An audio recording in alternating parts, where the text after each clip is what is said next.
Welcome into Gamesthetic, episode 171 of Max Light with Sparky3. Hopefully you're having a phenomenal day today, whatever day you're watching or listening to this show. No Zach yet, but he should be on his way. But we do have John in here. John, how you doing? I'm doing all right. I got my big green shirt on that's like 2.5 sizes too big. Big green shirt with a big green overlay. It works out perfectly. Yeah. And a green cord. Everything's coming up green for John. Yeah. I know. I was like I told you before, and I was kind of cleaning out some closets and that. I was like, man, why do I have a shirt that's this big? I probably just found it at a sale or something. I was like, yeah, why not? Listen, I think everyone listening to this show right now can all agree there's nothing wrong with a nice oversized shirt every once in a while. Oh, nice yeah. and comfy, nice and cozy. Nothing wrong with that, man. I've definitely got my fair share of oversized shirts. You know, especially the best ones, though, is like oversized hoodies. Oversized hoodies and jackets, that's where it's at. That's the peak of things. But for today's episode, of course, we will be chatting about the shit show that has been Xbox this week, because, boy, it has been a roller coaster all week long. On a random Tuesday at 3 in the morning, Nintendo decided to drop news on the Switch too, so we're going to chat about that, plus all manufacturing stuff. And I guess there's kind of like general hopes to see out of the platform when it launches next year, because I definitely have some certain hopes that I would like to see, as well as general hopes to see for the rest of this year, because they did also announce they have a June Nintendo Switch Direct set, and it's going to be the last Direct for the Switch only.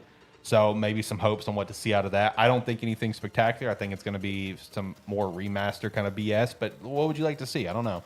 And then we'll follow up on the conversation from last week with Helldivers and the Sony shit show, because it just keeps getting worse. There was a moment where it looked like it was going to get better, and then it didn't get better, and it just got worse. They tried to hit us with a bait and switch. Yes, because me and Zach, we were chatting about it, or we were texting about it, and Zach mentioned that it's still like a shit show, and I texted him, I was like, I thought it was fixed. I thought they took care of it. Then I went and looked. I'm like, oh, so they said that it was going to be fine, and then they still didn't make it fine. Okay, got it. All right, yeah. So it's a shit show. So we're going to dive into that. We'll also be shouting out, of course, our two sponsors, ROG Energy and Agent Inc. later on in the show, and you can definitely check those out. We'd appreciate that support. All right, let me go to two cams. Zach will be here when he gets here. Also, because we are just such a big segment show, we will also randomly introduce a new segment at the end of the weekly wrap-up.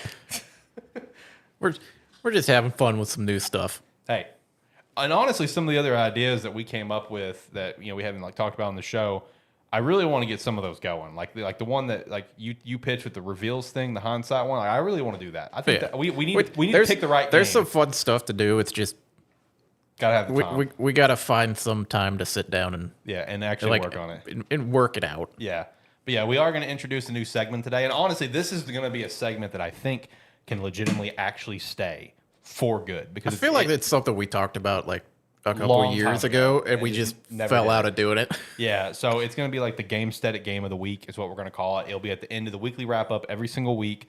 We'll rotate on who does it. It'll take like 1 minute to 5 minutes. We'll all shout out, like someone, whoever's turn it is for the week, will shout out a game, whether if it's new, it's old, they're playing for the first time, playing it for the 100th time, whatever. They're going to shout out a game that you should check out or pick back up if you haven't played it in a while. Maybe get you the, if you got the itch for something, you haven't touched it, maybe one of us can help you scratch that itch and motivate you to go play it. So it'll be a weekly segment, just to celebrate games, because that's what it's all about here, celebrating games. I can't help but to feel like I'm either really loud or really soft in my headphones, and I can't find the right mix for it right now, and it's bugging the shit out of me. But anyway, so John. Hello. This Xbox situation, this is wild, is it not? Well, this is crazy. It's weird, because it's definitely weird. A lot of it doesn't add up, or at least with stuff that like Microsoft and Xbox have come out and said about behind some of their decisions for the past week. Yeah, doesn't add up. Nope, does not add up at all. Nope, based on what they're trying to communicate to people. Yep. And yeah, it kind of, I don't know who made some of these decisions or when they actually decided it, or if it was kind of just news was dropped, and and some people are still trying to figure out, wait, when did we decide this? Yeah, yeah, I kind of get that vibe too, because so right off the top, let's go ahead and just establish what we're talking about. This week, Xbox shut down 4 studios. 2 of them are more support studios, to my understanding, being like Roadhouse Studios or Roadhouse Games, Roadhouse Studios, and Alpha Dog Studios. To my understanding, those were more support and have been in a support role. But notably, they shut down Arkane Austin, who did Redfall, which unfortunate. But Arkane's got a pretty notable name in general, Dishonored and stuff like that. And then Tango Gameworks, who has had a slew of pretty solid games, including an award winner last year. By far, the standout, baffling decision. Yes, I agree. Because like with Tango, they of course had Hi-Fi Rush Shadow Drop last year, Universal Acclaim, won a game award, won other awards. They had Ghostwire Tokyo, pretty well acclaimed. They had 2, Evil Within 1 and 2, really good, horror games that people love. And to my knowledge, I could be wrong, I think Tango was like Microsoft's like only Japanese-based studio as well. So it's like that was their one foot in the door into the Japanese market, a market they are horrible in. We see the sales horrible in that market. So it's like you shut down the one studio that puts you in the door for that market. Like I don't understand it, because it's like what you just said about. It almost feels like some people are trying to figure out when we decided this, because it's like I put it in our script. Tango Gameworks celebrated their 14th year anniversary this in March, and Sarah Bond, responded to it where it's just like, congratulations, cheers to many more. And that was in March, so it's like, did the decision get made in 2 months? Like, I don't understand. Yeah, I don't know if you have it in there because I haven't double checked it, but probably the only thing that's made me chuckle about this a little bit was the decision to shut these down. Part of what I would say with like it doesn't add up is there was a statement made, something along the lines of, we need some of these smaller games to like What's up, Zach? to like bring us awards or have accolades like come out behind them. Yeah, I did. To which then they replied with a picture of their award shelf with all of their awards on it, and was like, "Is this not enough?" Yeah. It's like, what does it take to impress you? Yeah. So the thing that you're talking about, apparently it was an internal statement made by Matt Booty. Yeah. Made it with internally, and people just anonymously have reported it to The Verge, just who it was. So Verge is a pretty official source of news here that I trust. But yeah, it was like, we're looking for smaller games that bring us prestige and awards. And then it's like, I think it was the founder of Tango, who recently left the company, took a picture of that shelf. It's like, what more do you want? Yeah. Like I don't understand. It's rough. Yeah, it's just like 6 or 7 different trophies and awards on the wall. And it's like, what else do we need? I mean, it was a rough thing because, as you said, Arkane Austin, everyone was sort of like, it was Redfall. It was like, we sort of understand, unfortunately. To an extent. Unfortunately. It's like you have like that much of a bomb. Then Tango Works, everyone was like, what? Yeah, it's like that one doesn't make sense. Like, I've seen so many reports that apparently it's just like, okay, well, Alpha Dog and Roadhouse, they were support studios anyway. They weren't really doing anything. Arkane and Hi-Fi were both in the process of hiring for new projects. Tango going to pitch Hi-Fi Rush 2. Arkane going to probably go back to Dishonored. So like that was apparently possibly part of the decision. It's like, well, they're at this exact moment, they're not doing anything. So get rid of them. It's like, that still doesn't make sense. So like when it comes to this whole topic, there's so many things to like take in and talk about and react to. But like, I feel like the main questions that we should talk about is one, is Game Pass the problem or just a problem? And 2, is it time to change leadership? Because like I've seen people talk about this on Twitter and stuff, where it's like Phil Spencer has had 10 years, billions of dollars at his disposal to turn things around. And while there's a jump, sure, from 1 to series, right, in terms of sales and everything like that, we see where we are now, where it's like Xbox is like what the state that they're in. It's like, cool, you're getting some sweet deals with like third-party publishers and stuff like that, right? Like, got the Persona over there, you got the Final Fantasies over there, like you're establishing you're building these bridges for relationships. Great. You got Activision Blizzard, whatever. You bought ZeniMax Bethesda, awesome, cool. But it's just like I detailed a bunch of like issues that's happened since the Xbox One. First off, the Xbox One alone was an issue. Well, I just wanted to jump in real quick because, like you said, there has been a bit of a bump from the Xbox One to the Series. Yes. But we're how many years into the Series 4 cycle now? And yet here's the biggest problem with Xbox right now. What's the reason to buy an Xbox? Correct. Yeah. That's it. There's still nothing driving you to buy it yes. mean, except Game Pass. That's literally the Yeah. only selling point of the series is to get Game Pass because I mean, as we mentioned several times before, there's still no notable first party games besides some that were released back when the series came out, in which those were 4 years ago. Yes. Meh. And to add to that point, I've had 2 conversations within the last week involving that exact point with our buddy Steve, who's got a PlayStation and a PC, and he's just like, man, I was really thinking about getting an Xbox. I'm just like, I enjoy my Xbox, but I also just because I enjoy Game Pass. But I was like, there's no other reason to get it besides that. And then our friend Brady, who of course, just like me, super excited for College Football 25. It's only a current gen game. It's not going to be on PS4 or anything. So he needs to get a new console. And he was asking me what should he get. And I told him like, dude, you're probably better off to get a PS5 at this point. Like, it's like for Xbox, it's like you're getting it for Game Pass and nothing else. And I told him stuff that happened and how this. He's like, okay, I see your point. It's probably good. There is no point. There feels like no point to get an Xbox. And with all the reports from a few months ago where it's like they're going to go full multi-plat, Halo's going to be on PlayStation and shit like that. And honestly, I still think that's going to happen. Those reports are still active. Like, it really does drive the narrative of what's the point to buy an Xbox besides Game Pass.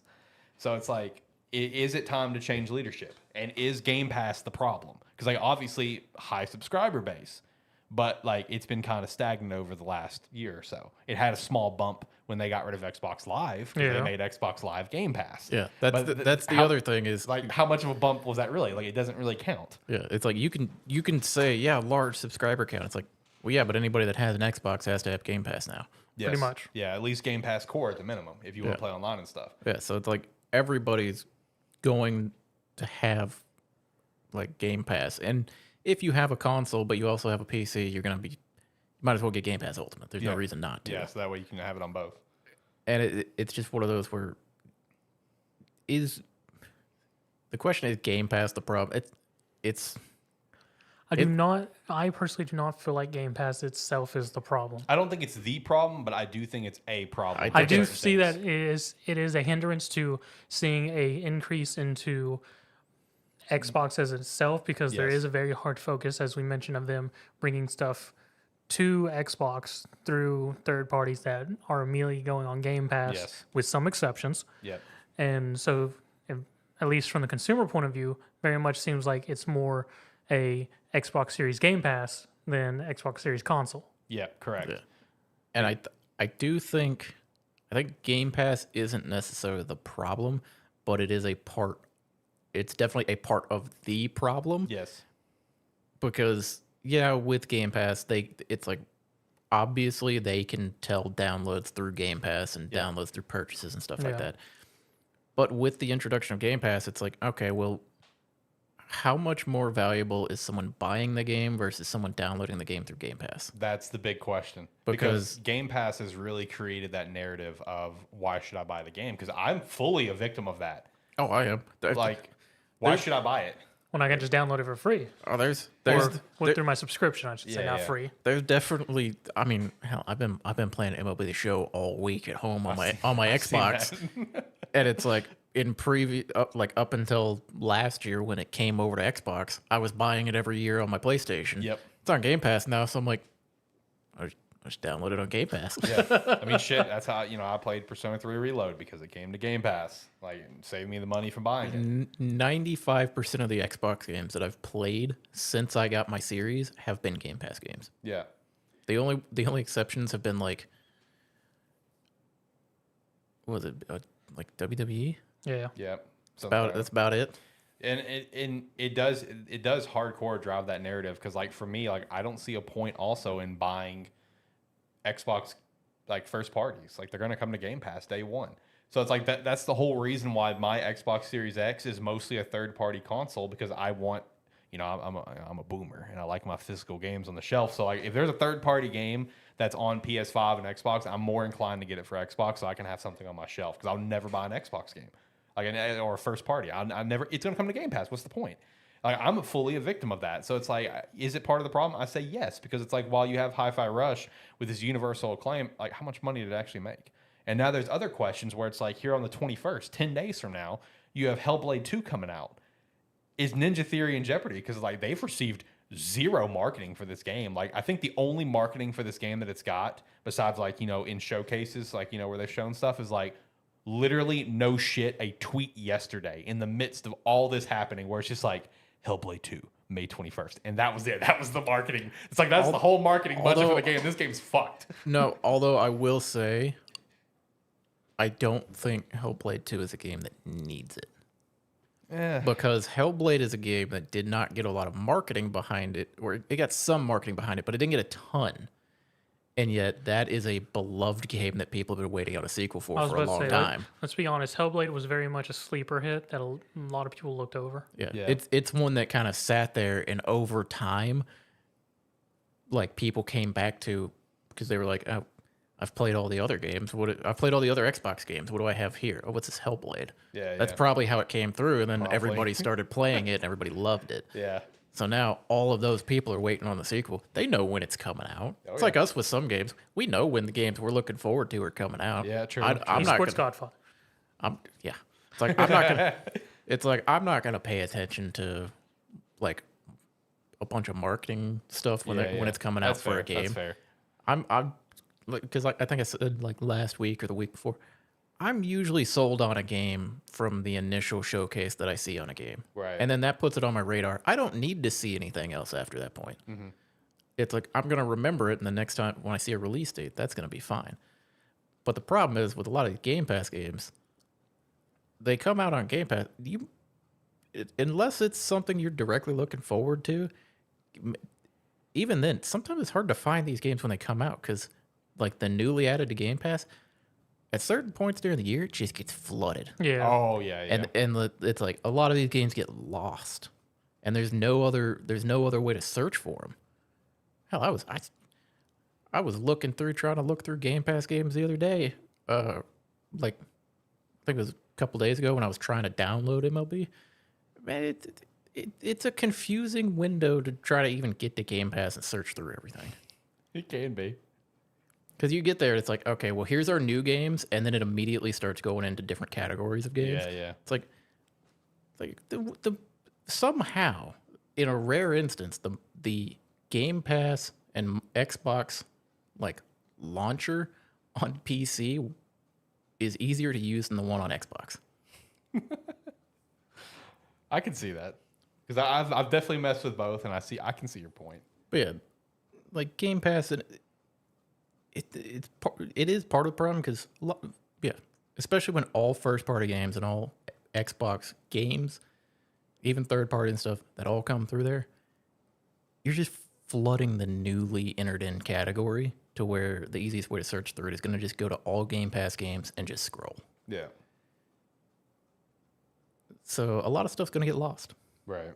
And then whereas if it wasn't appearing on Game Pass and just showed up as new in store, which is where everybody used to go look for games, people are more likely to buy it.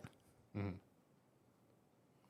So, I think we can all agree that Game Pass is at least part of the problem, but we're not going to call it the problem. But like when it comes to the leadership, right? Like again, Phil Spencer, like he's had a lot of defenders. I've defended him because I thought there's been some good moves made in the past. But it's like once you start to tally up the L's, like it really does bring up the question: is it time for new leadership? Like, should Microsoft look at a new set of leadership and cleaning house and restructuring? Because like just to put it in perspective, in case anyone's forgotten, like let's go through some history here. So like to kick things off, your flagship IP, the IP that should be leading your entire brand, Halo Infinite, massive shit show, constantly has changed game director multiple times. Halo 5, garbage. Halo 4, that was 360 era. Well, we won't really touch on that one. It was an okay game at best. But Halo 5, garbage. Halo Infinite, fun game. Gameplay is great. But the game itself, like, you know, the handling of it, shit show. Starfield was delayed and then released as a mid-ass game with problems. Fable has been delayed and delayed and delayed. We still don't even know when it's coming out. Gears has completely fallen off the earth as a notable franchise from the 360 era to the one to now the series coming into the series. Everwild, per reports, has been like literally prom forward. Forza games have been hit with multiple delays. Hellblade 2, you know, again, really received no marketing. I do see your point, though. I may not really need it. It's been previously delayed. Could likely bomb in Microsoft's eyes. It may be universally acclaimed in reviews, but in Microsoft's eyes, it may bomb because not as many people play as they want to. Perfect Dark, apparently in developmental hell. No idea what's going on with that. Fallout 76, shit show at launch. Redfall. And then unknown status for at least 6+ other kind of games, like Contraband's one. Let's see, like we got a trailer for Indiana Jones, but yeah, that's about all we got for that here recently. There's a few other games that's been announced that I'm drawing a blank on, that it's like zero status update that's just been announced way too early. It's like, is it time to change leadership? How much more of a pass can you give the current regime is the question. This is like getting into like almost sports conversation. It's one of those things where it's kind of knowing that of these list of games, Fallout 76 is the one that's come out ahead through all of this. That's Launch true. was shit show, but Fallout 76 is now very much a solid game. Correct. Yeah. True. Yeah. Part of the problem with trying to say or just jump on board and say, yeah, it probably is. It's like Phil has had plenty of time at this point to attempt to not even dig himself or dig Xbox out of this hole, but to help turn it around. And the thing is, like with what you just mentioned, in the years since he's been in, it hasn't necessarily gotten better. If anything, Xbox has taken just as many, if not more, L's in the most recent years than they have in the past 15. Mm-hmm. And the thing that's hard to look at it and go, yeah, it's probably about time. They need to move on from him, is just the fact that everybody likes Phil. Everybody likes seeing Phil at the showcase. Everybody likes him showing up and giving his opinion, talking about it. Because when he gets on stage and starts talking about Xbox and everything, you want to believe him. Yeah. It's like he's charismatic. The vibe is kind of infectious, kind of thing. And it's like, as much as I get like, I'm never looking forward to an Xbox or a Microsoft showcase, but while it's happening and Phil's on stage telling me to be excited for it, it's hard not to be. Yeah. And it's one of those where he's a leader in that capacity. You always come out of it thinking it's better than it was. Yeah. It's like I've been guilty of it. We've all been guilty of it. Oh yeah. And it's one of those, but it's like, when you actually step back and look at what Xbox has been through for like the last 10 years, there's not really any good. Mm-hmm. It's like, yeah, you got a couple little win. It's like, yeah, you got a little bit of a win with the series over the Xbox One. That's not saying much. Mm-hmm. It's like you didn't have a lot of competition there. Yeah. So it might be time, but it's hard to just slam down and say yes. It's like something has to change. Mm-hmm. But I don't know if it's the leadership necessarily, or because clearly there's problems the whole way down, like down from the leadership, where something is not being communicated properly between the people at the top and the people actually working on the games and doing everything. Whether it's them trying to constantly change or like push deadlines on people or what, something is completely broken at Xbox in the last 10 years. Mm-hmm. But I don't know exactly where that is, but they gotta fix something. Yeah. What about you? What do you think? Regime change? I mean, I'm not big on regime change. I mean, they probably could and see how it does, but I mean, it's more of a thing for me of just, I want to see some kind of change. That's not necessarily regime oriented, but at least first party oriented. Like, at this point in time, give us something. So let me ask you this. Like, are you kind of in the boat where it's like, I think we can all collectively agree that we feel like that we're about to finally go over this hump and see some games come out, right? Like Avowed is set to come out this year, That's supposedly. the hope, yes. You know, Fable's supposedly around the corner. So, like, are you kind of in the boat? Let's see how this stuff happens. Let's see how this stuff comes out, and then we'll kind of judge. Is that Pretty what much, because that's this fair. is the this is the the most deciding we've moment. had of just like, hey, these things are coming out, and Yeah. we've seen a bit more on stuff. Okay. The only problem I have with that is, like, for me, kind of, like, personally for me, this is almost their last chance. I feel that too. Because this is, like I brought up earlier, we're over 4 years into the series Yeah. life cycle. Yep. We've got nothing. Pretty much. Yep. It's like, and everything notable that they've tried to give us, it's like, well, it's like they hyped up Redfall as one of the best, like their most popular game, like one of their best games that they're going to come out. Shitshow. Yep. It's like they bought Bethesda to get Starfield Xbox only. Mid. It's Solid game. 7 out of 10. You know what I mean? Bethesda game. Bethesda game. But yeah, it's like we don't get anything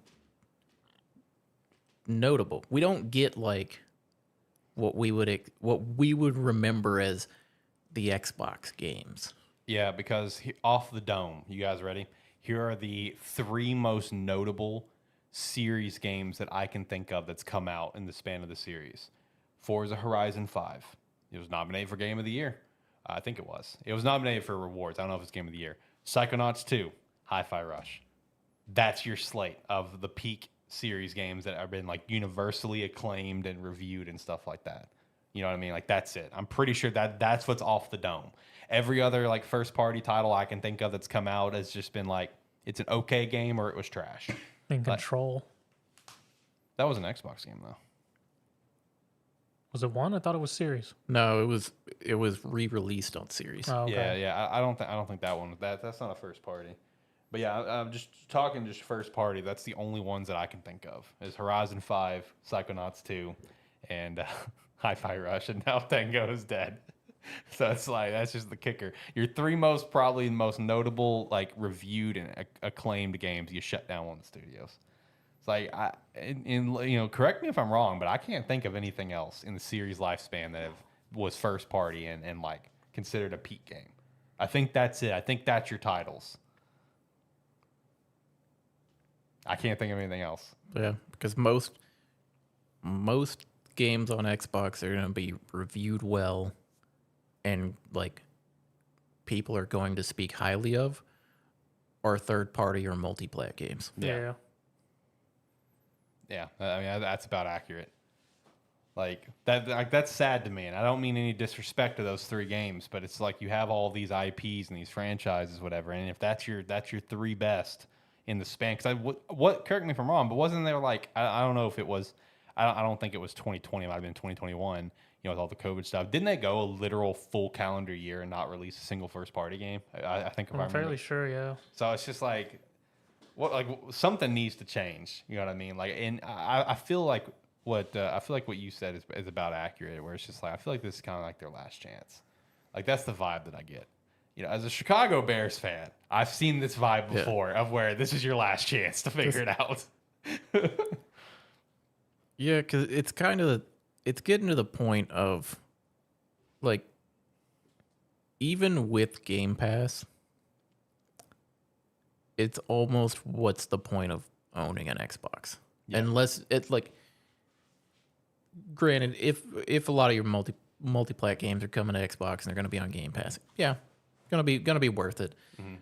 People that prefer the Xbox ecosystem, yeah, you're gonna. It's like. I mean, I'm not judging anybody based on what console you prefer. It's like I typically like having both of them for various their reasons. own, like the games that come out on them.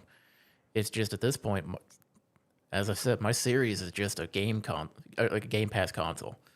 It doesn't do anything else. Yeah. Besides Game Pass games. I feel that. And it's one of those where it's like, I mean, they're gonna have to actually not even just release, because like we said, they're gonna have to release games this year, but that's not all it has to be. They got to release some damn good games this year, or I mean, it's already kind of embarrassing for them. Yeah. But it's gonna be way more embarrassing if they're games that they're finally gonna release that they've been talking about for 4+ years come out and are trash. I'm not hoping that happens. I'm hoping these games come out and are fantastic. Agreed. But Especially when I'm looking forward to some of them. yeah, that's the thing. It's like Like a Fable and Avowed. yeah, it's like I mean, hell, we've been talking about wanting to see Fable for years. You know? Yeah. Avowed has been a game that when they first showed it off, now it looks completely different than it did the first time we saw it, and I'm down for the vibe that it has now. Yeah. I just want it to come out. I want it to be good. Yeah. And Or the Forbidden Dead game, Beyond Good and Evil 2, true. which initially came out with a series announcement of an amazing trailer. Everyone was real hyped for it because it's Beyond Good and Evil. Then we got nothing. Yep. So that's another one of the list. You know, and then if we ever see Everwild, if we ever see that game, I don't know if we will. We'll see. You know. Couple other points that I had with all of this is I did also come across where it's like long-term Xbox employees have said that internally the vibe for it is like it's no longer Xbox. It feels like it's Microsoft gaming. Like that's kind of the vibe internally. It's where it's like the brand of Xbox is like not necessarily being respected, which to an extent hearing that now doesn't really surprise me because I want to say at some point, like maybe a year or so ago, like we had it in like a weekly wrap up topic or whatever, where Microsoft legitimately was considering selling off Xbox. Like it's completely just getting rid of it, selling it off to someone else or shutting it down or something. I remember a weekly wrap up point that we had like a year ago where that Microsoft apparently was considering that per reports. So the vibe for it changing where it's like, you know, it doesn't feel like Xbox anymore. It just feels like Microsoft gaming. Like I can see that as being a real vibe within Xbox and stuff. I mean, controversial point here, maybe. I don't give a fuck what you call it. I mean, yeah. If you want to have Xbox be your division of your console where you want to be there, and you want your game development side to be Microsoft gaming, not necessarily call it Xbox. Yeah.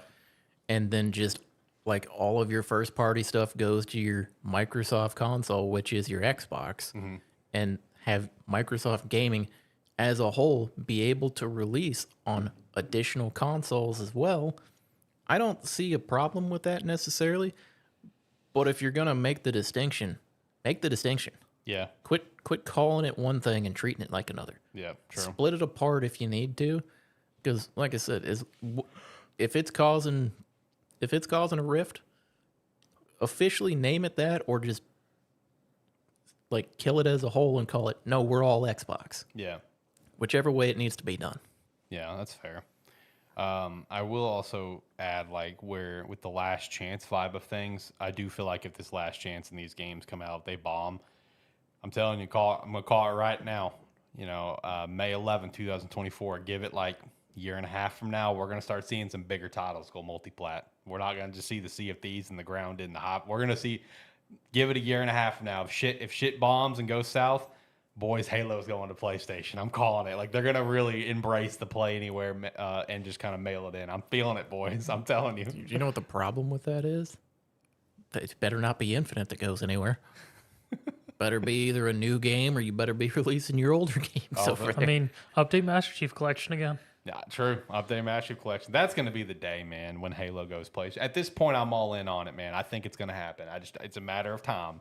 But Halo, like the big dogs, you know, Halo is gonna be on a PlayStation someday. I'm feeling it, man. I see with and unless everything works out perfectly and they fix everything. Let's say we, you know, get this long rumored Halo BR by Certain Affinity and it's great, whatever. Like we'll see if that's what a the thing. problem We're with good. that is at Then this point? maybe it won't go anywhere. But You know what the problem with this Halo BR at this point is?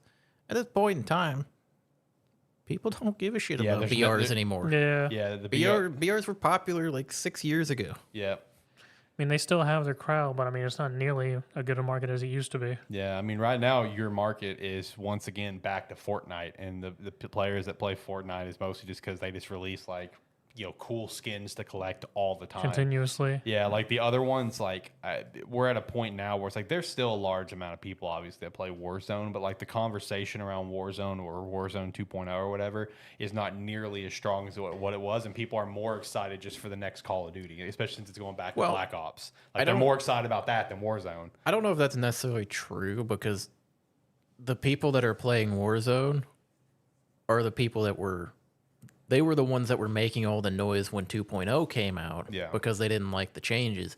And now changes and stuff have been made, and they're just happily over there in their own little world playing their game. They're kind of like Apex players at this point. That's fair. Or PUBG. Where it's Also like fair. where it's like those groups, it's like they found their preferred game and they just kind of hang out. Yeah, pretty much. They don't dip their toes out until a new big game comes out. Yep.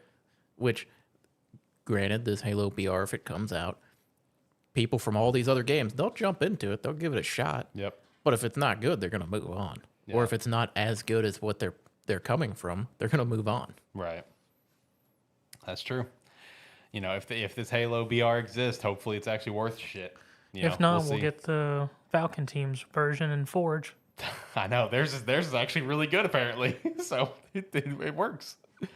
The last two pieces of info I wanted to throw in with all this because I thought it was hilarious is someone nuked Phil Spencer's camp in Fallout 76. Thing it was is people were suspecting his protest. He actually apparently, because I think it was Kotaku got a hold of the guy, and he was just like, no, it wasn't because of this. I had this plan for weeks. Yeah, he said that he's viewed Phil Spencer as the final boss. Yeah, he was just like, I just want Phil Spencer to fight me. Yeah, and It was more of just the most convenient timing of all time for this guy. yes. And then the follow-up to that is on Phil Spencer's Xbox account, which is P3, so people like to check on it all the time. He just got the achievement in Fallout 76 where it's like the mission that unlocks the ability for you to nuke. So Phil Spencer's planning his retaliation, which I think is hilarious. The guy got his wish, I guess. He finally gets to fight Phil Spencer. I think that's hysterical. That's the best thing to come out of this week is that we have this Fallout 76 beef. Oh, Jesus Christ. All right, you guys got anything else you want to add on with the Xbox conversation? Or not, I'll shout out one of our sponsors. No, I got nothing. All right. Let's do Rogue Energy. Use the referral link down below. Promo code SPARK3 to get 10% off your order. And you can pick up like the hydration line with Dragon Fruit Mango. The brand new chill line with Strawberry Hibiscus help you relax after a long, stressful day. I know we all have those every once in a while or more often than others. And then, of course, just the standard energy line, whatever. It's the powder formula with like Rocket Pop, Strawberry Kiwi, Great Popsicle, and more, all fantastic. Or we could do the cans with like black cherry lemonade. Ooh, can you get me one? I want a water, please. Thank you. Shout out to Zach. But yeah, black cherry lemonade, fantastic can flavor. Definitely recommend that. We'll check out some Currently free shipping weekend for Mother's Day weekend. Hey, shout out promo code SPARKY3, 10% off referral link. And again, I always say this: if you can get a better code, that's fine. Just use the referral link, and you're still supporting the brand. That's all we ask for. I don't care if you use a different code, but you just use the referral link. We'd appreciate that. I miss games that the game devs did play as well. I feel that. Shout out to Polar Knots over on Kick. I was about to say it's been a long time since we've really had any real like older achievements where you get stuff like the virus achievements where people got for playing with a developer, and then it just carried over as other people played with them. Yep. Yeah, I will say, kind of speaking of that, I feel like these days it's almost fairly obvious the games that the developers are real passionate about and play themselves and are real excited for. Mm-hmm. Because usually they're the few games that come out during the year that get all the praise. Everybody latch on to. Oh yeah, most definitely. Because they're the ones where it's like, yeah, somebody made this and they knew exactly. It's like they made it for someone to play. Yep. They didn't make it to sell a game. Like Omega Strikers, like. There were several times I think I ran into a developer at least once during the early access stuff. Yeah. I mean, and that game was so polished when it came out, even just in early access. Yeah, it was. God, I was bad at that game. It was fun though, but God, I was bad at that game. Anyway, all right. What topic do you guys want to go to next? The Sony Before stuff we get to or that, Nintendo? I'm curious, Alex. Did you get a Marvel Rivals code? No. Did you? I don't know. We'll find out. I just signed up yesterday. Okay, I thought you were asking that question because you got one. I was about to be really mad. No, I have not. I did sign up for it, but I have not. I don't know. I might have. I have to go look. I did see where there was like a leak of like where there was like 39 characters, whatever, even though there's only been like 20 something revealed so far. Yeah. I saw some video footage as well of just like how certain, champions are going to work and move and operate and stuff. I just watched a live stream last night. Yeah. I'm very excited for that game. I am very excited for that game. That's going to be a very fun game to play. I hope I can get in though. John, you'll dip your toes in and then hate I'm it. not excited at all. You'll play it though. You'll play it though. I don't know. You'll try it. I'm kind of moving into the stage where I'm like, I'm okay with not trying some of these games I know aren't gonna be long-term games for me. You've reached that stage of your life, huh? I'm just tired of downloading games, playing them for 15 minutes, and then going, yeah, it's what I thought it was, and uninstalling it. Or, you just download Redfall and almost beat the game. Not even 15 minutes. You almost beat the game. Someone had to talk about it. He chose to take the bullet. You did jump on that grenade for us. I said I would do it, and Yeah. I did. I'm proud of you. You stuck through it.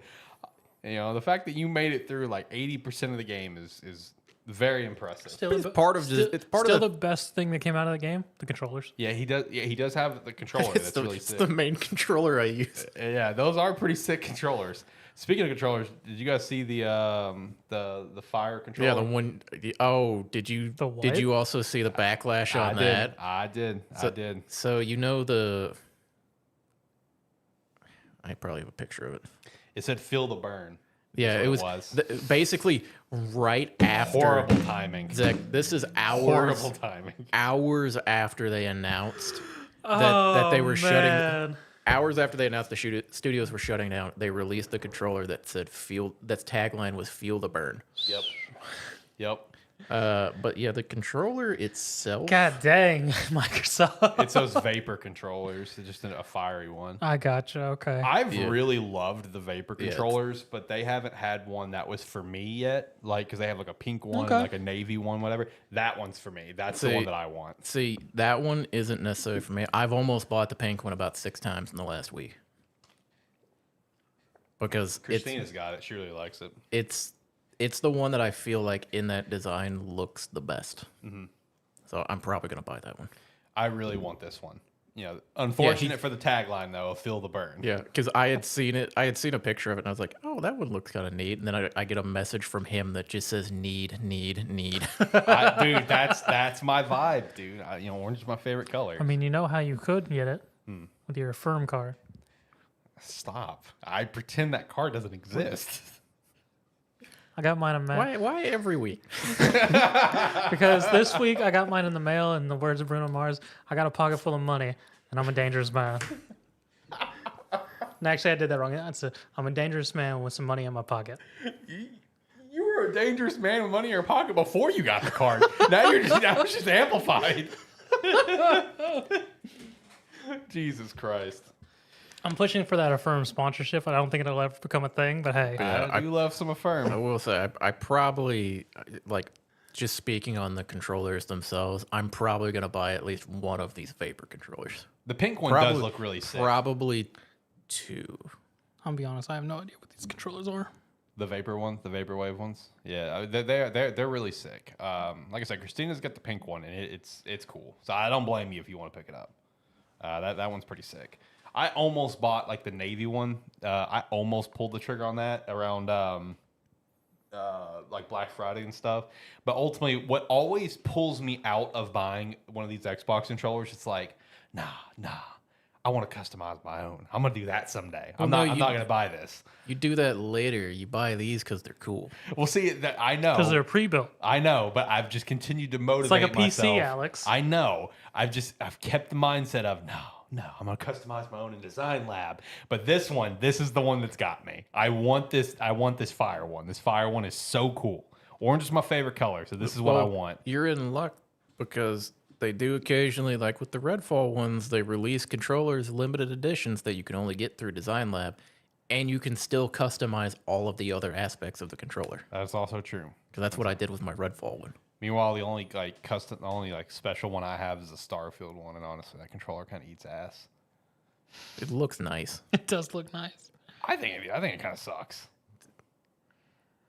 I mean, for what it's matching and everything, it looks nice. Yeah. For what it's going for, it's fine. It looks good. It's not the flashiest, but it's probably one of the cleaner designs. It encompasses the vibe it was supposed to. Yeah, because like literally the vibe that it's going for is exactly why I bought it, so I could look at the controller if I forgot what a button did.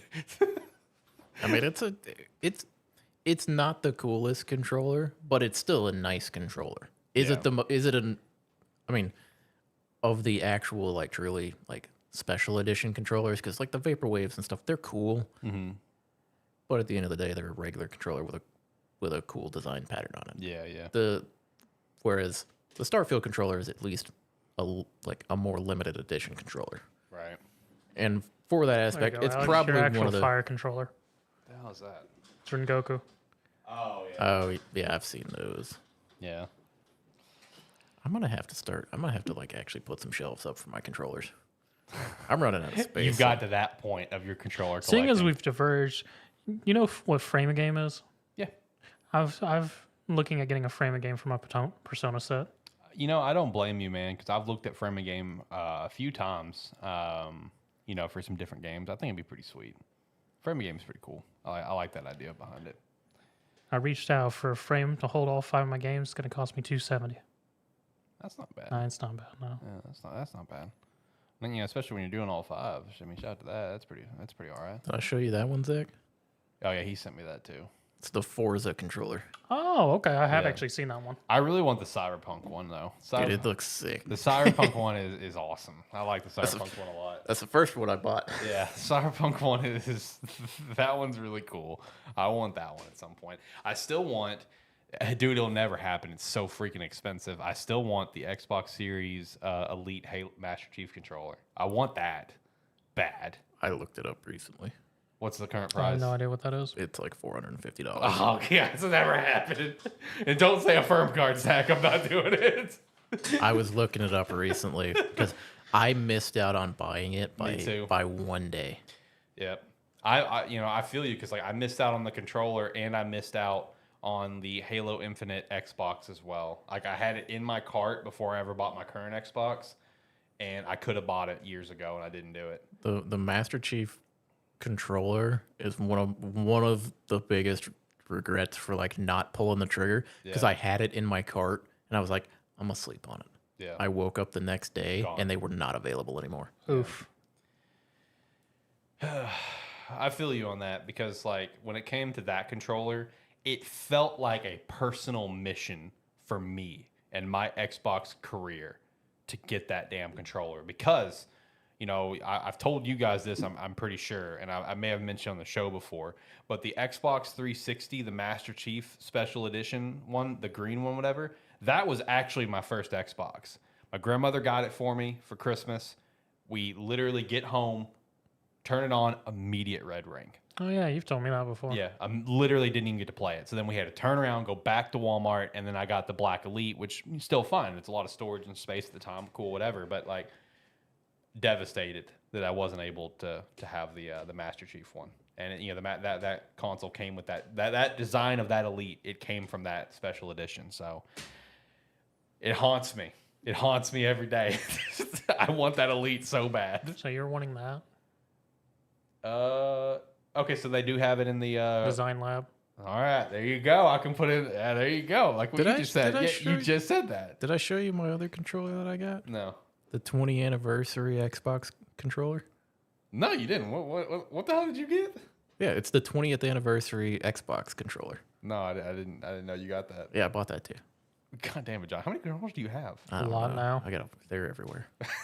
They're everywhere. But yeah, he plays with the Redfall one the most. Hey, he committed to collecting controllers. He made the jump.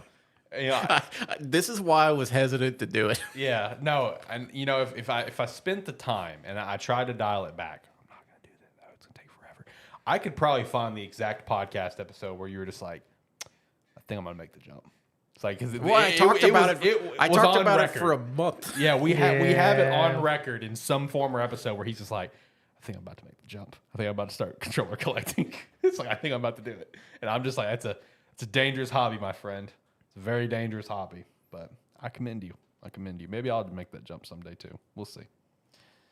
All right, boys. Do we want to go to some Nintendo stuff or some Sony stuff? Where do we want to go? Where do we want to steer this ship? Oh, Design lab. Let's just get Sony out the way. Okay. Yeah, we'll get Sony out of the way. I mean, honestly, both of these will probably be pretty quick conversations. Yeah, Anyway, so but it's fine. We can have more fun at the end. Yeah, that's true. That's fair. All right. So yeah, the Sony situation. Of course, we documented everything last week.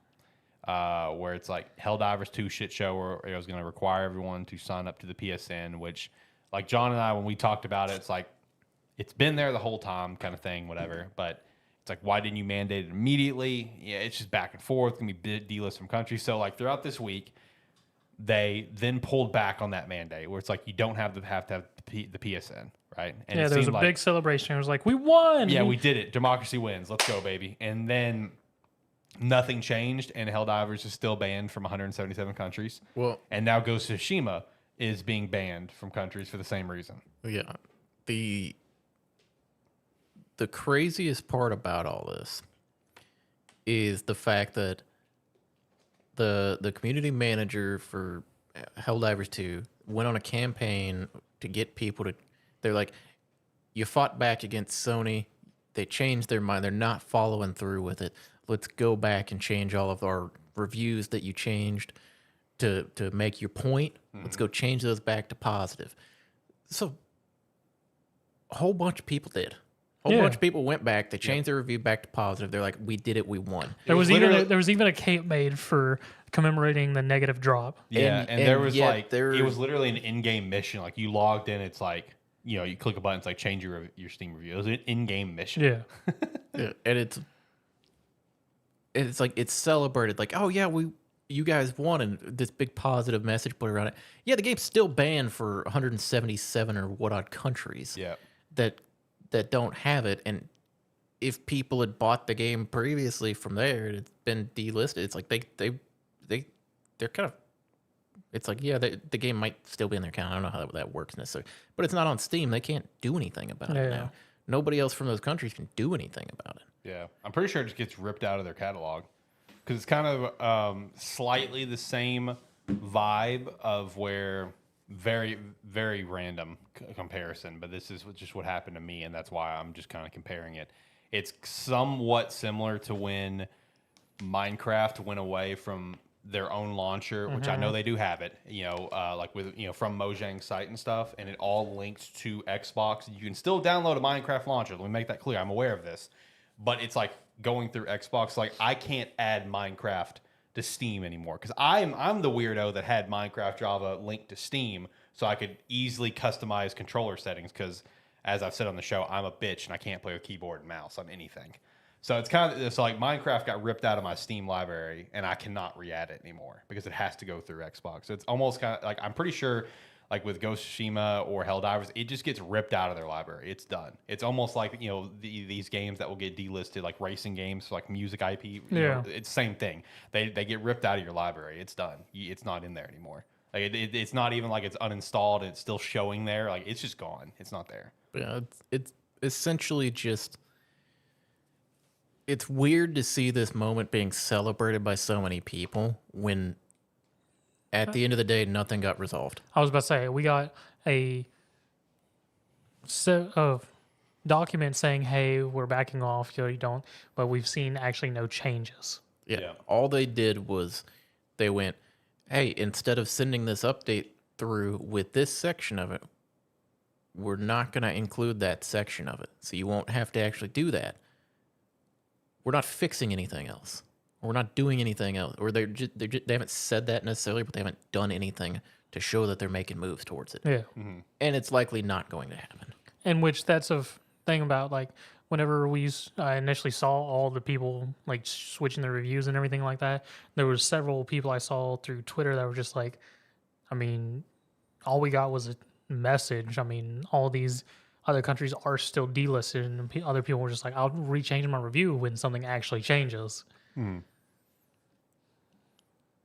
And I also saw where it's like when being asked about it and stuff like that, Steam support did clarify that it was the publisher decision Yes. to pull it from the country. So this is not on Steam. This is on This is not on Sony. Steam. This is not on Arrowhead. This is Sony. Well, Yes. yeah, as we've seen in the past, when disputes come up between like developers, or like if there's ever any question in it, Steam just goes, "We're not fucking touching it. We're not doing a damn I was thing." like, we're just a marketplace. You deal with your shit. Yeah. And I've seen like some clips floating around and stuff too of people talking about it. It's like yeah, I've put games on Steam too. If they wanted to change that, that's a quick message you send or a checkbox that you click, and it's done, and it gets added back. They're just not doing it, and they're hoping people just stay happy with the change. Which it's a wondrous thing of just the people are just like, oh no, PSN, we're good now. Versus everyone's like, well, we still don't have PSN nor the game. Yeah. That's the thing of like when we were So it's a very interesting thing because like the other aspect of this is like we had this whole big rally of downvoting Helldivers 2, which also in turn with Tango Studios getting shut down, Hi-Fi Rush got that same trend of just everyone went to start review bombing it. And it's just like it's a protest thing, but at the same time, did it actually succeed? Did it actually succeed us in the first way it happened? Because yes, Sony saying we don't have to log into PSN on Helldivers 2 now is a slight win, but it's still been lost to everyone who just doesn't have PSN in general. Yeah. Yeah, I kind of look at it and I'm like, because one thing I said, or one thing I don't know if I said it very well when we talked about it last week, is the fact that everybody's up in arms about this because they don't want to make the PSN account. And then the delisting from all the countries happens, and everybody goes in and they start putting that in as part of their excuse of like, this is horrible, this is horrible. And then as soon as the information comes out where it's like, oh, I don't have to make a PSN account. Okay, well, I'm perfectly fine now. I'm gonna go back to supporting it and everything. And it's like, weren't you complaining about these countries that are still delisted? It's like you're still like that hasn't changed. All that changed is what is directly impacting you, and you're happy now. Yeah. And it's like at the end of the day, it's like most of these people, all they cared about is they didn't want to make the account. Yeah, Which is kind of Shitty. sad that the main, what should be the main point of all of this is being swept under the rug in a sense.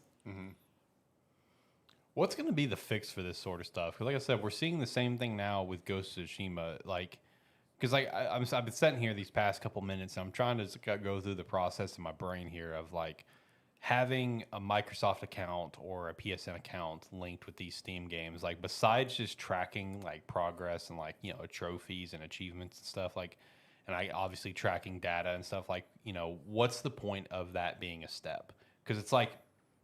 I have no doubt in my mind there can still be I don't think it has anything to do with like any sort of profits or anything like that. Like they're still going to get their profit, right? Like just being on the marketplace. Like what is the fix for this sort of stuff? Because it's like it feels like this all became up in arms just now, even though it's been fine on the Microsoft side for years. Because it's been like this for years. Yeah.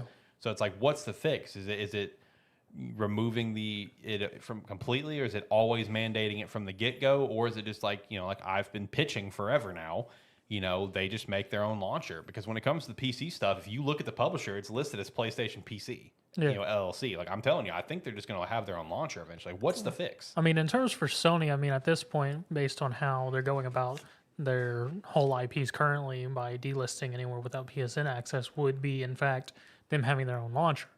Because the other aspect of Microsoft, because Microsoft's done it and had no issues because they have mandated it from game release whenever it reached PC, so it never became a issue of people losing access and things like that. Because that's the main core thing of this is just that people who have been playing the game have now lost access to the game, in which we've also had the discussion before that digital games only will eventually be lost, but that's a lifetime thing of just once that generation has passed. This is more of a issue of current generation, current happening, and just being gone. Yeah. Which, on my face, you should have an issue with your digital games being lost anytime, regardless of when it happens to me personally. But the big thing is just when it is a current game and readily played game, one that people have logged hundreds to maybe thousands of hours if they went hardcore into it. I still like. I'm in my thought process. I'm still of the opinion, and until I see a direct article or direct statement from someone at Sony or PlayStation, I'm gonna believe that they just didn't have, like I said last week, they didn't have this set up with Steam beforehand, Oh, that's quite possible. Yeah. and they were just hoping that nobody would care. And I think going forward, they're just gonna keep doing it. They're just gonna keep putting it in there, and they're every time it's eventually they're gonna, like, for their next game that comes out on Steam, like after Ghost of Tsushima, and that it's going to be mandated where if you buy the game, it's gonna bring you, like, you click play and it's gonna take you to a home, like the launch screen, and then it's gonna redirect you to PlayStation website and say sign in or make an account. And if you click out of it, the game's gonna close. And they're going to force you to do it. And if that's the case, people are going to they're either going to refund the game and they're going to complain, or they're just going to do it. And I think that's what Sony's going to try to do until they eventually put enough games out to decide maybe we should have our own launcher and then maybe pull their stuff from Steam. I mean, the only issue I see with that is just which could lead to people boycotting Sony games on PC, is just the fact that this Helldivers is one issue just because it's a new recent game of this year, but now they have Ghost of Tsushima, which has been on PC how long? Just like what, maybe a couple months, I thought. So it's only a couple months as well. I think so. I think it was one of the most. Let me look. So my only thing is, are they also going to start requiring this for the ones that have been out for a couple years? God of War. I don't know if they'll do it for. I can't think of the other ones off the top of my head right now. Spider-Man. Horizon. Last Yes. of Us, I think. So are they going to go back to these ones that have been out and start doing that as well? I would have, like, assuming they're smart about it, you leave those alone. Like, the way I think about it is the ones that are already there, you leave alone. They're grandfathered into what the current system is. Yeah. Anything new that comes out, you click play on it, you're redirected to sign in or make an account. And, like, the other games are perfectly fine. And then if they ever do come out with their launcher, you sign into that there. And any game that you've bought on Steam that's got a link to that account shows up in the library. And I agree with you. That would be the smart thing. That's the way I assume that it should go. That would be the smart plan. But as it stands right now, I'm thinking that back of just, are they going to backtrack? In which I would hope they wouldn't. The reason I think they wouldn't is, at least to those games, the only reason Ghost of Tsushima was even being brought up as a potential have to sign into it is for the multiplayer component that is going to be added to it. Gotcha. Okay. Because the base game and all of the single player stuff, you would be able to do without having to, like, sign in or link an account or anything. It was only going to be if you went to do the multiplayer stuff, you would have to do it. Gotcha. Because that was clarified. Okay. But yeah, so far it's only been multiplayer stuff that it's come up with. But I would assume in the future they're just going to start trying to sneak it in and force people to do it. Oh, most definitely. Seeing as they've got their standard right now, they're showing their standard currently. Yeah, where they're going with it. He's browsing Steam. Oh, okay. So, all right. So Ghost of Tsushima comes out in 5 days. Oh, so it hasn't even come out yet. It's pre-purchase. So it's being delisted ahead of time, yes, which yes. is a bit smarter, but it sort of sucks for anyone who pre-purchased it. And going through all of the titles that I know of, the only one that has where you have to sign in the PSN account is Helldivers. I've gone to Spider-Man because, I mean, they're all single-player games. Yeah. So that makes sense. Well, yeah, that's because that was clarified by the developer for So Ghost of Tsushima when he multiplayer. he clarified Okay. it was only because of the multiplayer element. Yeah. I gotcha. Okay. So as it stands, it would look like single-player games would be safe, but anything multiplayer would mean PSN account or nothing. Right. Which, even if they go to their own launcher, that's not going to help anything. I mean, it's not, Because you'll still have to have a PSN account. but it would be more streamlined. And people would know what they're getting into it'd more, be a little bit obviously. more controlled is a good way to put it's it. more controlled. It's Since less people confusing. don't read. requirements. It'd be less confusing there because you assume Steam can buy whatever game is on there and not have to worry about it. Right. Correct. No, I don't know what the solution's going to be, man. Like I said, I do think, though, we're just going to see a point where the PC launcher's coming for it, but sucks for the Helldivers thing. Hopefully they get it fixed because they said that, oh, we're not going to force you to do this. So it's like, I don't see the reason why it's delisted. Like, if it's not required, why is it delisted? Are you just trying to put a middle finger up now? Like, I don't know. Hopefully they fix it. No, it's because you know what it is. They've stopped for now. They're going to try to do it again. Yeah. Exactly. They're going to try to sneak it in again in a couple months when people calm down. Yeah, which is going to probably raise another uproar unless people have moved That's on. what you would think, but if they sneak it in because people have become like, oh, we won, hey. Yeah. And Because what'll end up happening is they'll talk to Arrowhead or something, and they'll be like, hey, create some cool cosmetics that you can only get by linking your PlayStation account. Yeah, they'll probably. That's how you get people to do it. that's exactly how you do it. That's why people are okay with doing Microsoft stuff. Is you get extra stuff for connecting your account a lot of times. Shitty business practices, man. It's across the whole industry. It's shitty business practices. I'm tired of it. I'm sick of it, man. That's what we got to deal with. Unfortunately. All right, let me shout out our other sponsor, Agent Inc. You can use our referral link down below. Pick up one of our 2 hats or one of our jerseys, like the Sparky 3, the AniMan Plus Gamesthetic, or ATFS jersey. And we would appreciate that extra support. They're a great place to pick up some merch, so definitely do that. You can also pick up some merch from Sparky3shop.com, and we'd appreciate that support too. Still need to add a couple more things to the shop. Gotta get around doing that. All right, let's hit our last main topic, and we'll start going through the weekly wrap-up. So we do have some Switch 2 news. I was going to say, when in doubt, and we don't have that much to talk about. Switch 2 news. I mean, we could always bring back Blue Box. You want to talk about Blue Box? I mean, at this point, we've talked about Switch 2 rumors more than you guys ever talked about Blue Box. I mean, that's fair. I will never forget. I don't know which one of you said it, where it's just like the gaming experience of abandoned is being abandoned. Oh, that was me. I thought that was very much you. me. That's amazing. Shout out to Abandoned for anyone who forgot that was a thing. Shout out to Blue Box Game Studios. What a shit show, dude. May you never rest in peace. I know. But no, John is right. We're going to old trusty Switch 2 news. So just on a casual Tuesday at 3 a.m. our time, Nintendo decided to drop some news, which, it's daytime for them, so it's fine. It's physical report. Switch passed 141 million units. Shout out to that. Software sales are good. They released some updated numbers for, like the top 10 games, as well as like some other titles that's come out. So like Mario RPG crossed 3 mil. Shout out to that. Happy about that one. I expect Paper Mario 1,000 Year Door Remake this month to probably cross about the same thing, about 3 mil. Shockingly, Princess Peach crossed the mil.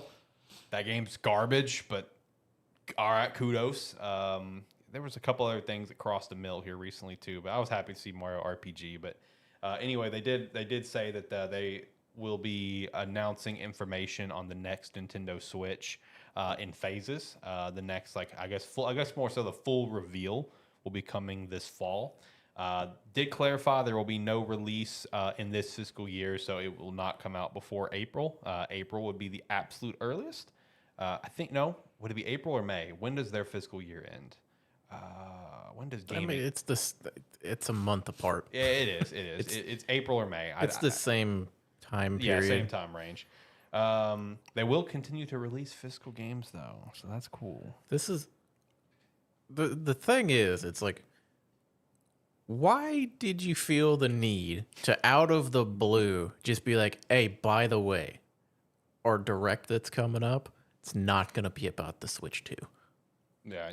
It's like, because it's Nintendo. Yeah. but still, Because they're just like, we want to focus on what we have for our next direct, so let's just make sure no one has high expectations for Switch 2 by just telling them there's nothing to do with Switch 2. yeah, but every time they've done a direct for like the last 2 years, everybody's got the fun of making a video going, are they gonna announce the Switch 2 now? Well, now they can't. But it's like, we're still making a video on it. I mean, Or this is No, we're not. or this is all just a Switch and bait, and they're just like, there's no Switch 2. But surprise, there's a Switch 2. No, it's gonna be, hey, we're not gonna show you the Switch 2 at this, but here's the new Nintendo Switch. Yes. That's what I've been saying for years Yep. at this point. Yep. But no, they're not gonna say anything about it this one because they're gonna show us what it is at the end of the year, like I said they were. Yes. They're just going to give us Labo too. Probably. I mean, based on some of the manufacturer leaks, looks like we can get a lot of different stuff, like how apparently the console and the Joy-Cons may have a built-in mic. I'm feeling a return to Nintendogs, boys. I'm feeling a return to Nintendogs. I've said it plenty. I've said it with every new controller that comes out, with like the PS5 controller and all that.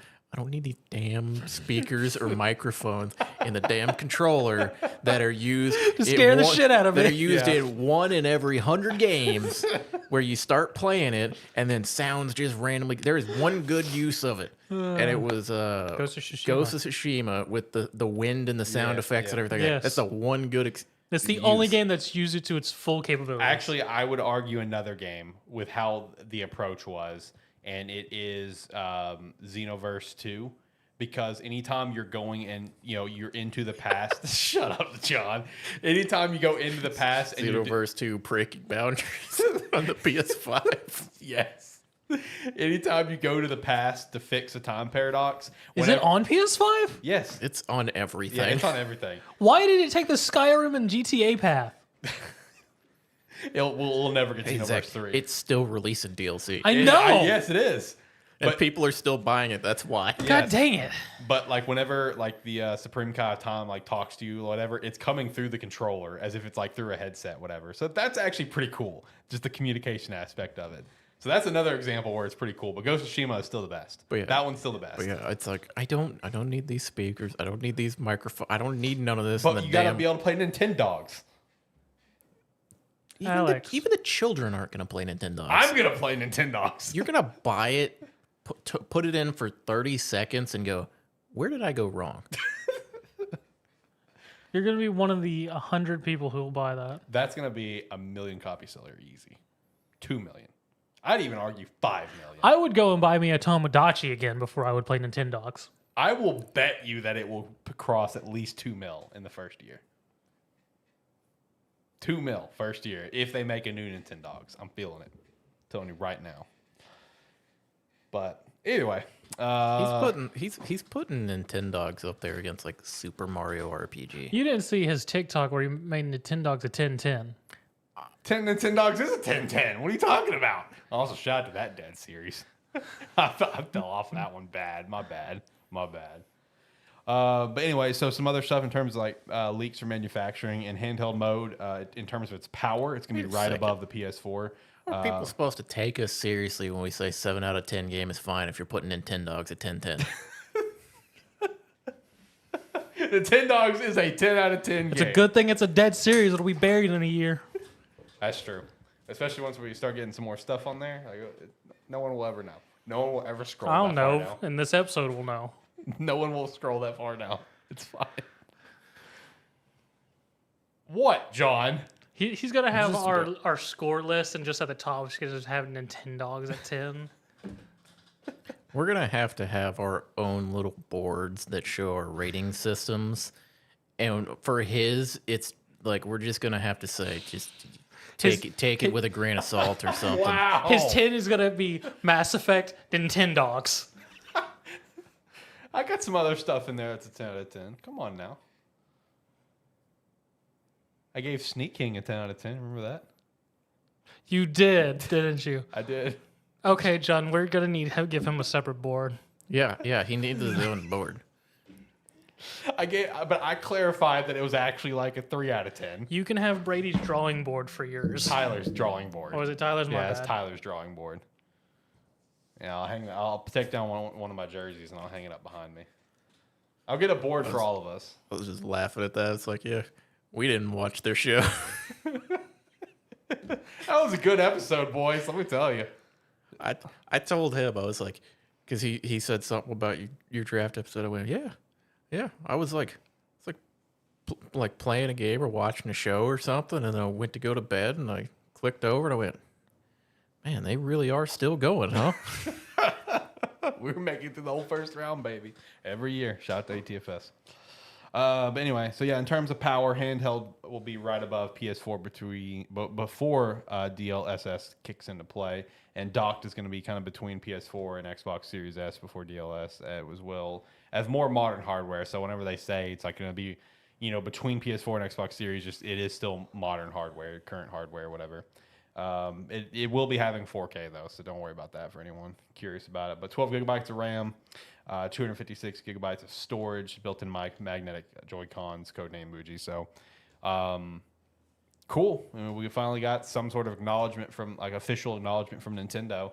Now it's just waiting for that actual reveal, and then just kind of, since it's going to be confirmed to be 100% backwards compatible, that's kind of confirmed and everything. I think that is actually legitimately confirmed, not even just like manufacturer based. I think Nintendo actually did confirm you will be able to play current Switch games and stuff. Oh yeah, it's like the 3DS and the new 3DS. Yeah, that's exactly what it is. I imagine.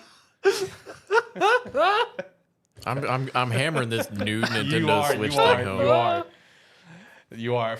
I thought you said DS to 3DS. Then it took me. And when he started laughing, I'm like, wait, he said 3DS to new 3DS, not DS. Well, that's to 3DS. what they did, because the new 3DS could play 3DS games, but the new 3DS. But then you had to buy the 3DS. New 3DS. It was the most confusing thing trying to buy a game for it. Yeah. So with this being the approach, like, honestly, I'll be real with you boys. I think the Switch 2, whatever it's going to be called, the new Nintendo Switch, like, I think it legitimately has the potential to have one of the strongest opening, like, launches and lineups in, like, gaming history, because, like, you're going to have some new games come out for it. Like, I'm going to bet money Mario will launch with it, a new Mario game. I mean, it needs it. I think Prime 4 is in that window to be a launch title as well. It's not going to be a mover like Mario, but honestly, you get like some of these new titles coming out, it's already based on all reports and every, acknowledgement in the world. All these third parties are on it from the jump. You know what I mean? They're not going to come later. So like, imagine a launch that's going to have a new Mario, maybe Prime 4, maybe some other smaller Nintendo titles and stuff, maybe some solid, Square games, Capcom, Sega, whatever launching, but then also you launching like Metal Gear Collection that's not ass on it. Launching like upgrades, like patches for stuff like Tears of the Kingdom, Breath of the Wild, Age of Calamity, where it's actually fucking playable. Stuff like that, and just like your backlog that people love and still play, enhanced versions of it. Maybe even an enhanced version of Smash, Smash Ultimate, because Sakurai has now stepped away from his YouTube channel to go back into game development, whatever that is. So it's like that, you could legitimately have like one of the strongest opening lineups for a game console ever. Because it's like, I know it's just like, all of us can agree, myself included, even though I'm the one pitching this, I want to play the new shit. All right, I want to play the new Mario, I want to play the Prime 4, but there's going to be hundreds of thousands of gamers, maybe even millions, that's going to be like, oh yeah, let me fucking turn on Tears of the Kingdom right now, or Breath of the Wild, or whatever, you know what I mean, to go see whatever the new, enhancements are, how great it looks, it runs, there's going to be plenty of gamers that's going to go do that as well. So like, it really could be an incredible Here's launch. the thing that you're forgetting about. It's Nintendo. I know. It is Nintendo. Also, I just tried to drink my water. I watched you go for it. Stop. Go for it again.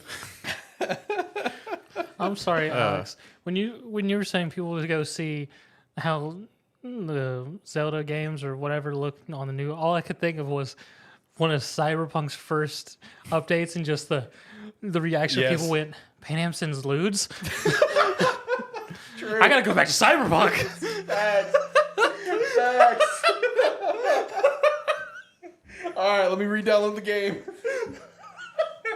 But one thing I was gonna say is, like, you talking about, oh, maybe they'll release a patch for like these old games. No, they're not. You know what they're gonna do?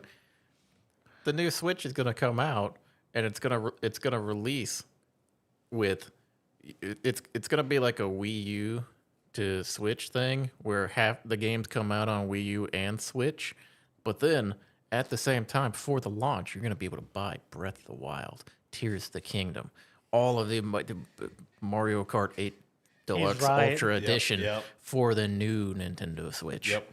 Boost themselves. That's what they're gonna do. Yep. Because they're like, people are gonna want to play even if it's backwards compatible. If you offer it on the new system, they don't have to change anything.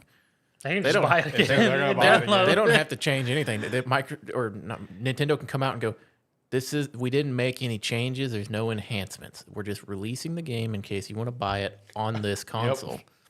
And people will buy it again. And this is right, because this has been their strategy and plan for generations now. Nintendo has conditioned their like consumers to buy their games multiple times. Again and again and again. Yep. Ever since the NES. They're good. They're good. They're good about it, man. So, I mean, I do think it could have an unbelievable launch lineup, though, especially with the third-party supports. That's pretty exciting. Decent Mario sports game. Please, God. I think as long as it's backwards compatible, it will have the ability to have one of the best libraries of games starting out with. Personally, I think it's going to have a fairly weak opening year. Really? Okay. Because you're gonna have your Mario. It's like you might have Prime 4, but Prime 4 I believe is gonna be a transitional game, like with the Wii U and Switch and that. So it's gonna have to be able to run on the Switch, which is gonna hamper it on the new Switch. Sure. To an extent. So I feel like that is gonna be the opening series of games where they have to make them to still work on the Switch. So, and they're not going to be like a Tears of the Kingdom that got 7 years of development to be able to pull every fucking little bit out of the Switch that shouldn't be capable of doing. Facts. I still just picture that dev team sitting with the dev version of the Switch out on a table going, how the hell does this work? Yeah. True. The one thing that I saw a joke about involving that exact topic I thought was hilarious was everyone just immediately like seeing the 12 gigabytes of RAM and just immediately looking at Monolith Soft. It's just like, dude, just imagine what they can do, because they made Xenoblade Chronicles X with 1 gigabyte of RAM on the Wii U. Like, imagine what they're going to be able to do with 12 gigabytes of RAM on the Switch too. Because apparently, per like all the leaks and the manufacturing stuff, it's going to be roughly about 11 gigs usable, only 1 gig for the OS. So it's like 11 gigs usable for a game to kind of push the limits. It's like Monolith Soft is going to be able to really push them limits. 1 gigabyte on the Wii U. That's wild to look back on. Somehow, we're still going to get a laggy piece of shit Pokemon game. 100%. 100%. Which is so unfortunate. And this is why my Pokemon game was just a road trip. God, I hate you. You couldn't even go everywhere. I could. No. On land. No. Yes. Jesus Christ. I mean, to be fair, you didn't want to go in the water. You really don't. It's bad. It's brutal. It's brutal. Any hopes, wants out of this random direct coming out in June? Anything you'd like to see? I know immediately people are just Gabe like... Newell blessing it with a Steam Deck. Calm down. I would like to have that happen during one of these shows that we're watching, you know? That'd be great.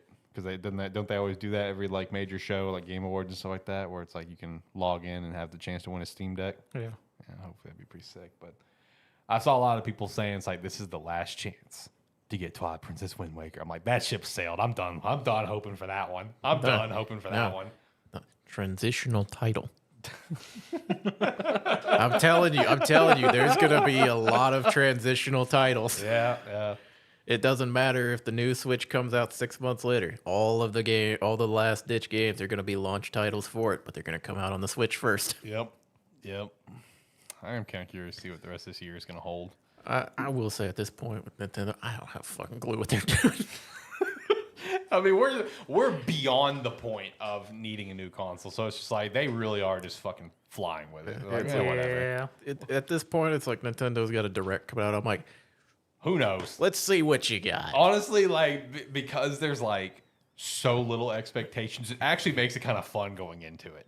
Because it's like we have no idea what's going on. We know it's like the new console's coming out. We have no rumors or speculation of what is in development or coming out. It really is just like, yeah, let's see what's going on. Like, let's have some fun. Who knows what might be in here? Might get a special treat. You gonna read an article about that one, or just wait for him to put the contents in the script? Script. Okay, so now you go into the article. You're just gonna wait for the script. Got it. Remember, I care the least about Nintendo. Yeah, I know. Yeah, I like Nintendo. I don't care for the most part. I'm like, just give me something fun. Hey, at least they're the one company right now that's not a complete shit show. Like, kudos to them on that. Kudos to them on Sega's that. doing okay, man. Well, I mean, like in terms of like console developer, companies. I mean, Atari is somewhere. Leave Atari out of this. All right, you guys got anything else you want to add to that? No. All right, let's hit the weekly wrap up and get out of here then. All right, so first up, EA CEO has said they're looking to put ads in their games. I'm done with the EA games. Yeah. EA really pushing how much they could throw Yeah. quite literally ads at their player base. I also saw another thing where the same CEO said he was quoted saying there is apparently an active hunger behind game developers to want to add more AI created content in games to speed up the process. And I'm like, I don't think that's true. I don't think I understand wanting to get stuff out quicker, but I don't think it's an active hunger. And I'm not a game developer. I'm not friends with one, but I don't feel like that would be an active thing people want. I think the only reason that any developer would ever actively say that is if you're trying to get them to do 4 years worth of work in a year and a half. Yeah. Yeah. I mean, I could see like some smaller time, like single developer to use it sort of as a crutch to help them if they're like by themselves. But our big AA and AAA games, probably not. Yeah. Yeah, because But again, we're not game developers. We don't know. Maybe there is a small corner of that world that they are actually raving for it. I don't know. I don't know. it's like some teams, especially smaller teams, are already actively using like AI elements to them, like finals. Yeah, you're right. It's like finals. Yeah. Finals came out and just said it's like, yeah, we did. It made it easier, and we wanted to put the game out. So maybe there is a hunger for it. I don't know. It's like it's one of those where it's like I don't think every developer out there is going to say, yeah, we want to use AI to make to make everything easier. It's like no, because that's gonna if you start pushing that narrative, and you're gonna start getting rid of a lot of developers. Yeah, which we've already seen over the last 2 years. All right, like that's the problem. That's why people are concerned. Especially coming from EA. I know. Like, the same guy talking about putting an ad in a game. Yeah. Like, I don't actively look for EA games right now, but if I find myself playing an EA game and a fucking ad pops up, I'm gonna lose my shit. I mean, don't play Truck Driver Simulator. Then there is live ads in Truck Driver Simulator for truck driving services to try and recruit people who are playing the simulator as to become real life truck drivers. That makes sense though. That's fine. Hey, that's on brand, and you're driving a truck. Is it a radio ad? Billboards. Billboard? Perfectly fine. See, that's cool. That's Perfectly fine. fine. That advertising makes sense in context. If I'm playing a goddamn game, an EA game, and I'm doing a mission in some game, Let's say Dragon Age. Let's say he's playing Dreadwolf. you pause my game and make me watch a 30-second unskippable ad.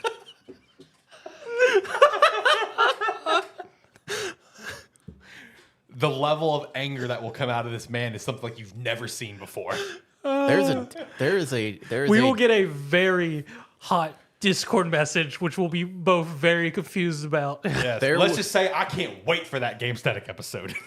There is out of everyone here, I probably have to watch more ads for playing games than you guys combined with the amount of shitty mobile games that I play. But the difference is, I know what I'm getting into. Oh, God. That's great. Can't wait for that Gamestetic episode one day for John to go on a rampage. All right, next up. Dead Island 2 is apparently thriving as devs confirm the game isn't done and has hit 7 million player marks. So shout out to that. Man, I wonder if that game was better than I gave it credit for. There you go. Now you have your answer. I mean, you talked about it in the sense of if you like the loop, you'll enjoy the game. You didn't enjoy the loop. The problem was there was nothing in the first 2 hours to give you any fun. Yeah. Maybe it's just better now. Maybe. YouTuber Donkey released his first game, Animal Well, and it to universal praise. See, I've seen that pop up. I didn't know what it was about. I don't know what it's about. I just know it's a pixel Metroidvania, and everyone loves it. Like, it's getting 10 out of 10s across the board. It's universally acclaimed. So, Oh, good for Donkey. yeah, good for him. Because I remember 2 years ago when he announced that he was making a game, and I remember like some reporters, like game reporters and stuff, like kind of shitting on him, where it's just like, I don't think he knows what he's getting into, whatever, blah blah blah. And now I've seen those same people now come back and be like, I was wrong. It's like, kudos for you for following back up 2 years later and admitting that you were wrong instead of just ignoring it and pretending it didn't happen. Let's see, where was I? The ROG Ally X was announced. I didn't include stats or anything. Didn't really care to include stats, but it's just I don't have it open, and I did not understand what you said. ROG Ally X. Asus ROG. Oh, Yeah, Asus ROG Ally X was announced. It's just the next Asus ROG is all it is. Better battery life, better memory. There you go. If you want an Asus ROG, could just wait for the new one. There you go. God of War Ragnarok is apparently the next PC release by Sony. I mean, that just makes sense. That'll be that. And then after that will probably be Spider-Man 2, I guess. I don't know. We'll see. Sega's current plan internally is to make Like a Dragon, Persona, and Sonic annual releases with new titles, remasters, remakes, DLC, or other media. I was gonna say, how the hell are they gonna make a new Like a Dragon every year? They're not. They won't. They can't. Not with the way they make that damn game. Well, DLC or other media. I mean, they're counting shows and stuff as in that category. That's their version of it. So if something comes out every year, they're gonna count it and chalk it up. To my understanding, As long as it's got that brand name on it, it can be a kabuki play for all they care. It counts. Yeah, it's gonna count in their brain. We're gonna get a new Dead Souls. That's a. You know, I'm actually hunting down Dead Souls. Dead Souls was absolutely awful. I was gonna say, but I need it for my collection. You know, I'm throwing a fairly deep cut in there when it takes him a minute to get it. Do you have any clue what that is? I've heard it, but that's about as far as I've got with So it. it's literally the only Yakuza game I'm missing because it only released for PS3. It was an absolutely awful Yakuza game because it came out during the zombie trend. So it's Yakuza Dead Souls, a Yakuza zombie game based in between either after the events of 4 or in between the events of 3 and 4. But yeah, it's atrocious. It's kind of I'm like surprised you know what that is, John. yeah, it's not great, but it's one of those where, hey, annual release, man. Yeah, could get Dead Souls remaster. God, that would be awful. Yeah. Okay, I see it now.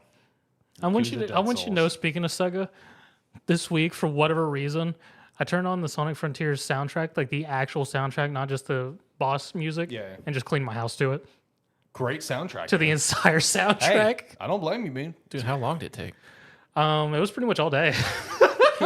Figured he'd go faster. Dude, that's a long soundtrack.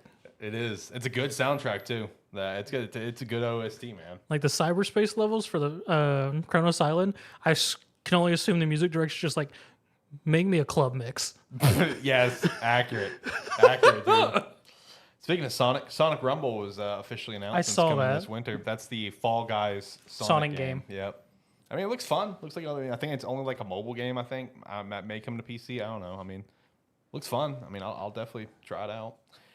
Full reveal of EA College Football 25 is coming this Thursday. The deluxe edition cover was leaked on the PlayStation Store, which then had the official Twitter account said, well, caught us by surprise too. Full reveal coming on Thursday. So it's like, all right, shout out. But yeah, Michigan running back Donovan Edwards is on the cover, as well as Colorado Travis Hunter, and Texas Quinn Ewers and Jalen Milroe, and someone else was also Carson Beck was on there too. So shout out to that. There's also a couple of in-game screenshots, just stills, whatever. Graphics look beautiful. I personally cannot wait.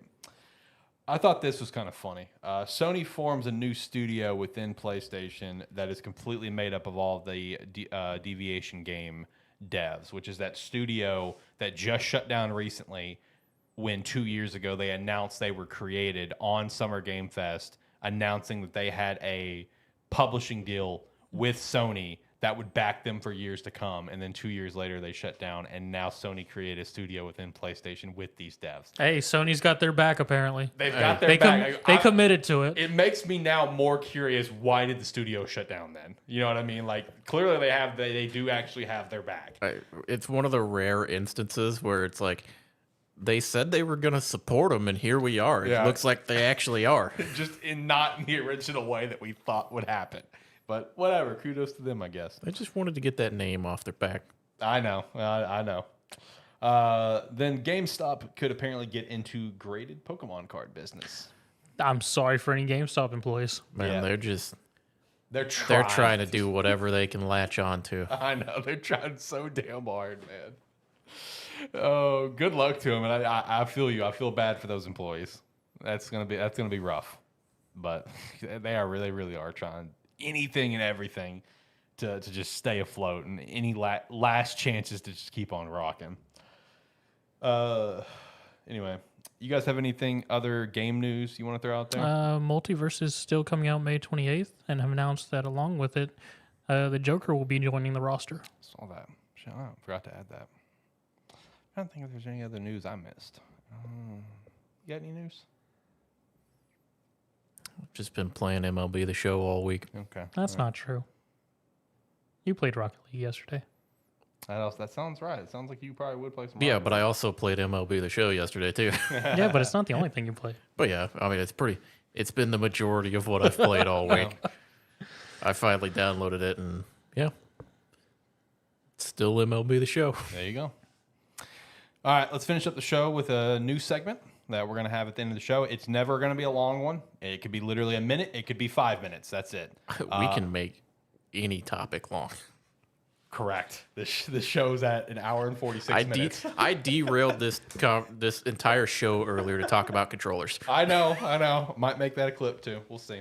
But anyway, so it will be the Gamestetic Game of the Week. We will all go on a rotation each week. One of us will shout out a game. Doesn't matter if it's new, old. We just played it for the first time, played it again. Doesn't matter.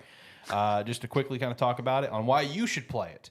So who wants to start for the first week? I don't care. Just want to point out, I think he's starting this because he realized he stopped doing his TikTok thing, and this is his replacement for it. I thought the same thing. I thought the exact same thing, John. We caught on to him. Look at him. Your plot's been revealed, sir. You know what the sad part is, boys? I thought this idea randomly earlier at work, and I'm just like, that'd be a really fun idea. And I stone cold thought to myself, shit, they're going to try to call me out because of the TikTok thing. The funny thing is, if you never mentioned the TikTok thing, I would never know. Legitimately, I had nothing to do with it. Really didn't. But my brain did connect the dots of, damn, they're going to call me out on this. like, I'm going to get called out on this. Like, it's going to happen. Anyway, so who wants to kick it off? I don't care. What's a game when someone wants to shout out? Enslaved Odyssey. All right, Enslaved Odyssey, Zach. I will always push this game. Let's do it. It's a sleeper hit from the 360 era. Third-person action adventure doing a take in an apocalyptic world of the Journey to the West. You play as a Wukong character, and a lot of climbing, combat, action, boss fights. You get a hoverboard. Overall, solid game. Sleeper hit of the 360 era. I still want to play that game. Such a good slate. Like once you told me what it was and we were building up our 50 games, whatever, on episode 50, like I looked into. It's been on like my wish list forever, and it's not even like it's such that much money. Good game. Like I love Journey to the West content. Love it so damn much. I mean, hence why I'm so damn excited for Black Myth Wukong. But Enslaved Odyssey of the West, that's a game that's just still Enslaved Odyssey. Is it? I thought it was Odyssey of the West. Is it just Enslaved Odyssey? Enslaved Odyssey is the main title. Okay, It may have a subtext, so I have to double check. Okay. Either way, Enslaved Odyssey. Really want to play that game. The game looks sick. So, all right, and then we'll follow up next week. Me or John will do it, and then we'll just go on a rotation from that point forward. So, shout out to Gamestetic Game of the Week, new segment. We're all about new segments here and trying new things. All right, I'm gonna hit the music. Let's get out of here, boys. Like, comment, subscribe, rate, whatever your platform allows. If you have any games to throw out for us to shout out in our segment, throw it in the comments. We'll look into it, maybe. Yeah, do everything he said and more. And if you made it to the end with us and enjoyed what you saw here, if you're watching this after the fact and want to come check us out live, We do these live streams every Saturday about 6 p.m. Central Time, so come check us out. And also make sure to check out our sponsors, Rogue Energy and Agent Inc. You can use the referral link down below for both of them. Use promo code Sparky3 at Rogue Energy to pick up some of that. As well as check out our merch store, Sparky3shop.com. You can also come join the Discord, and we'd appreciate that support there. Until next week, guys, have a good one. Bye.